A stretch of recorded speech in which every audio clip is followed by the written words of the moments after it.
Bonjour, voici en bref d'autres informations. Clermont encore embelli. Le bailleur Logidom vient d'inaugurer 51 logements tout neufs dans le quartier entre Place des Carmes et rue des Jacobins. Il participe à la construction d'un îlot arrimant le centre historique de Clermont à l'avenue de la République. C'est créer une continuité pour essayer de guérir la blessure qui a été faite à l'époque du percement de la chaussée Claudius, qui laissait ouvert des cœurs d'îlot qui étaient assez abominables. Donc une façade sur le boulevard qui est relativement dure, qui est austère, qui est simple, et la façade arrière, à l'intérieur de la cour, qui est jeune, qui est vive, qui est pleine de joie, parce qu'à l'intérieur d'îlot, c'est pas un délaissé, c'est un endroit où il va se passer quelque chose, des enfants vont jouer, il y a des terrasses. Les enfants y pensent chaque jour, Noël approche et Clermont revêt ses habits de lumière. Avec 317 motifs lumineux, 135 arbres décorés et 37 km de guirlandes qui égaieront tout particulièrement cette année notre opéra-théâtre et la place de la Victoire. Coût total de l'opération d'illumination, 1 600 € grâce aux ampoules LED à très faible consommation. Dès le 29 novembre, c'est donc la fête dans la rue. Avec petits trains, marché de Noël, grandes roues, sapins, on n'attend plus que les jouets. Des jouets que collecte l'équipe de France Bleu Pays d'Auvergne, en partenariat avec les Restos du Cœur, le Secours catholique et le Secours populaire. C'est d'ailleurs la ville de Clermont que le Secours populaire a choisi pour son 34e congrès, qui fait la part belle aux valeurs de solidarité pour s'opposer aux situations croissantes de grande pauvreté.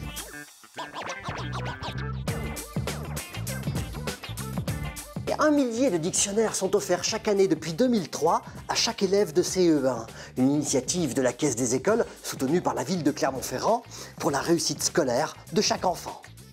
C'est la remise du 9e prix Aimé Coulaudon où l'on offre aussi des livres, vendredi 15 novembre à 18 h dans les salons de l'Hôtel de Ville. Ce prix récompense depuis 1978, tous les 5 ans, un ouvrage ou une carrière vouée à la connaissance positive de notre métropole.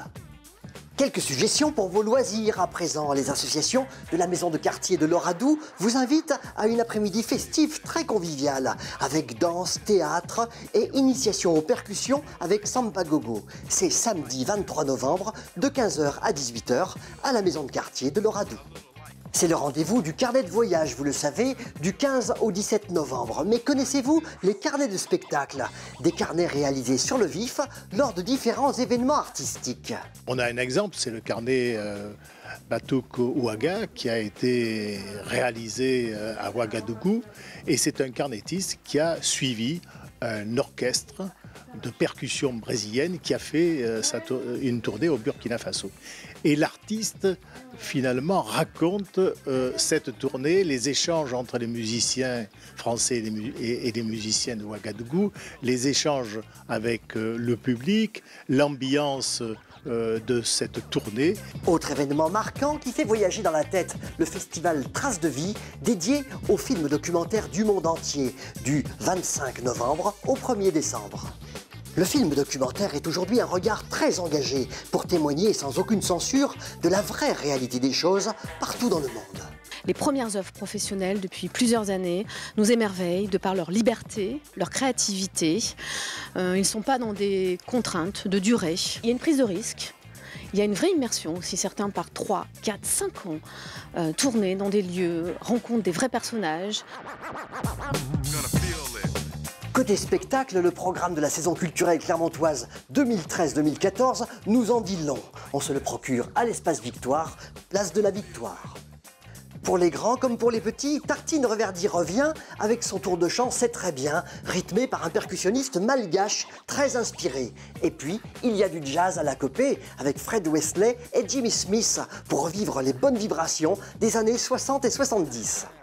Du spectacle, il y en a bien sûr aussi côté sport. Rugby tout d'abord, avec le choc Barbarian-Samoa, le 16 novembre. Et puis l'affrontement ASM Clermont-Auvergne, Racing Métro 92, le 23 novembre. Les joueurs du Stade Clermontois Basket Auvergne ne ménageront également pas leur peine, puisqu'ils rencontrent Golfe Juan le 16 novembre, le jour où les Sangliers Arvernes rencontrent Cergy en hockey sur glace. Voilà tout pour cette semaine. En attendant la semaine prochaine, merci de nous avoir suivis.